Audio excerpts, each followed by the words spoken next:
Demon Emperor Chapter 477. Ang nakaraan nakatakas ang hukbo ni Dugo. Sa hukbo ni Tobo, gamit ang Soaring Dragon Technique, nagpapatuloy. Commander, anong gagawin natin? Nakatakas na sila. Wala nang laban ng hukbo ni Dugo. Hahabulin natin sila. Ito na ang pinakahihintay ko sa buong buhay ko para matalo siya. Hindi pa sila nakakalayo, kaya tara na. Nagsimula nang umusad ang hukbo ni Tubo para habulin ang hukbo ni Dugo. Chill lang ang lakad nila at hindi sila nagmamadali kasi alam nilang maabutan nila sina Dugo. Nasa unahan si Tubo na nakasakay sa kanyang Golden Lion Shiki ng One Piece. Nakasunod naman sa kanya ang kanyang mga tuta. Mayroon siyang nakita. Tumigil muna tayo dito. Parang masama ang pakiramdam ko. Commander, anong problema mo? Ang matandang si Dugo, sa tingin ko malapit siya sa atin. Isama mo pa yung mga tauhan niya na pagod na at gutom. Wala siyang mapagtataguan na lugar. Sa 1,000,000 na tauhan, mapapansin natin sila. Nahihiwagaan ako sa biyak na bato na ito. Baka dito sila nagtatago. Uling Wing Tuta, makinig ka sa akin. Pumili ka sa pinakamauhusay nating tauhan. Manmanan niyo ang buong lugar at mag-report ka sa akin agad kung anong makikita mo. Masusunod, Commander. Pumasok na si Uling Win Tuta sa gubat ng biyak na bato kasama ang kaniyang mga napili. 7 lang sila na matatapang. Makapal yung hamog sa loob ng gubat ng biyak na bato. Nakanganga sila habang nakatingin sa taas. Hindi nila tinitingnan ang kanilang dinadaanan. Bigla na lang nakaapak ng tai sa daan. Ari pala. Isa itong patibong na maliit na buhawi na may kasamang apoy. Sabay na bigla sila. Ah! Isang ari! Atras!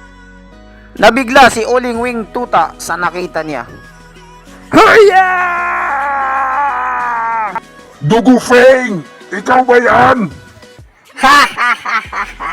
Nahuli rin kita sa wakas.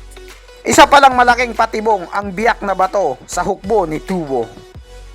Nagkamali ng pinasok si Uling Win Tuta. Di ko alam kung makakalabas pa siya dito ng buhay. Tumakbo ng napakatulin. Patakas si Uling Win Tuta. Napakaduwag pala niya. Dugo Feng! Kumatapang ka! Labanan mo ako sa labas! Dinedma lang ito ni Dugo Feng. Hindi na siya hinabol. Nakapokus lang siya sa pose niya. Isa pala itong pandilin lang na ari. Kuya, kapatid, naniwala ba sila sa taktikang ginamit ni General na Empty City? Oo, naniwala naman sila. Pero hindi ko alam hanggang kailan tatagal itong empty tactic ni General. Dahil kung hindi, magmamarcha ang buong hukbo nila dito. Wala tayong pag-asang kalabanin sila. Natanaw na ni General Tubo sina Uling Win Tuta palabas sa biyak na bato. Uling Wing Tuta, anong nangyari? Ba't ganyan ang mukha mo? Hindi may pinta. Ang narinig ko, kinawawa ka daw nila sa loob. Totoo ba yun? Commander General, ang hukbo ni Dugo. Gumawa sila ng kampo sa loob, gaya ng inaasahan mo. At naglagay din sila ng maraming ari sa paligid ng lugar. Isama mo pa na masyadong masikip ang biyak na bato. Hindi tayo makapasok ng maramihan para matalo sila. Pag pumasok tayo ng paunti-unti, matatalo tayo. Posible kayang ang hukbo ni Dugo ay may natitira pang lakas para lumaban. Hindi kaya nagkamali ako. Si matandang Dugo at ang kanyang mga tauhan ay hindi pa pagod. Napatitig na lang at napaisip ng malalim si General Tubo. Mga bata, makinig kayo. Papalibutan natin ang buong biyak na bato. Gugutumin natin sila at hihintayin natin silang lumabas sa kanilang lungga. Balak palang gutumin ni Tubo si Dugo. Ayaw niyang mag-share ng food.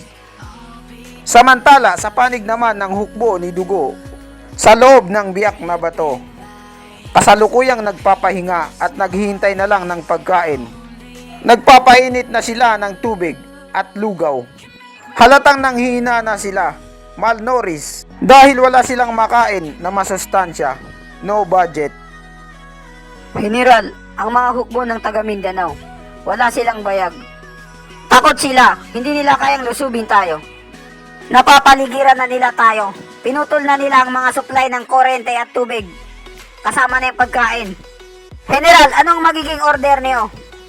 Samantala, nakatalikod lang si General Dugo at wala pang sinasabi. Iniisip niya ang mga nangyayari ngayon sa buhay niya. Kung saan siya nagkulang at nagkamali. Hindi kaya tawagan na lang natin si Kalimang inaanak para matulungan niya tayo. Oo nga, tama ka. Pwede tayong humingi ng tulong kay Kalimang Inanak. Marami na siyang napagtagumpayan at narating sa buhay. At ngayon, hawak niya na ang 7 malalaking bahay. Ang loloklan ay kulang ng tao, pero nandyan naman si Chupa. Kayang-kaya niyang ibasura ang mga pumapalibot sa atin. At biglang nagsalita si Dugo. Manahimik kayo! Napatahimik sa kakamaritis ang mga papis at napatingin na lang kay Dugo. Manahimik kayo! Pwede niyong tawagan kahit sinong kamag-anak.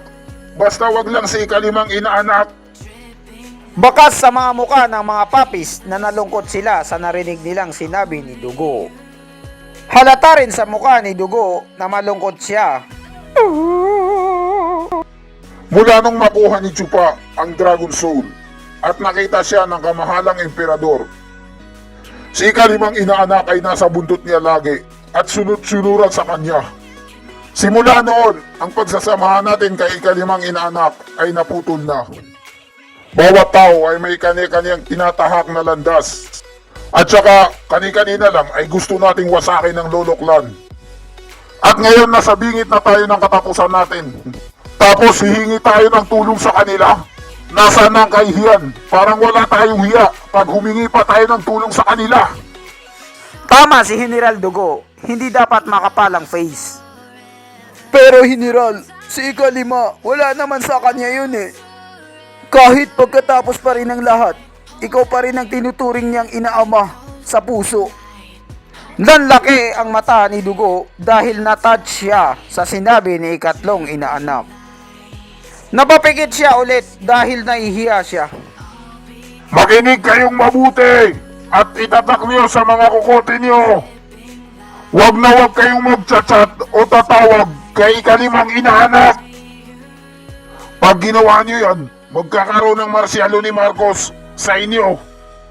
Kahit sabihin pa natin na gawin niya yun bilang pagrespekto sa nakaraan na pagsasamahan. Pero ang nakakahiya dun, ako ang nakipag-break up sa kanya. Palagi kasing high blood si Dugo, kaya ayan tuloy.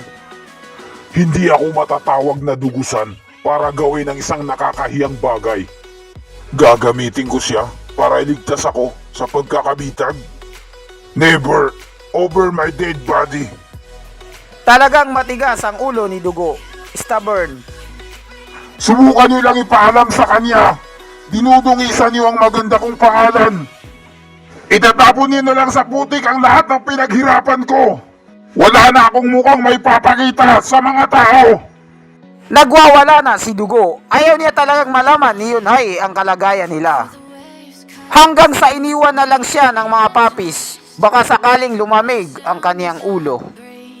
Bakas sa mga mukha nila ang kalungkutan at pangungulila.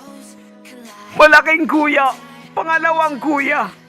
Paano tayo makakaalis dito ng buhay? Kung hindi tayo tutulungan ni Kalimang inaanak. May sekretong maritisan ng mga papis na hindi nila sinabi kay Dugo. Hindi na makapagpigil si ikatlong inaanak. Isisend ko na, i-chat ko na siya. Hindi mo ba narinig kung anong sinabi sa atin ng ating amain? Ang kanyang dangalang nakasalalay dito. Kahit pumunta pa si Kalimang inaanak para iligtas tayo.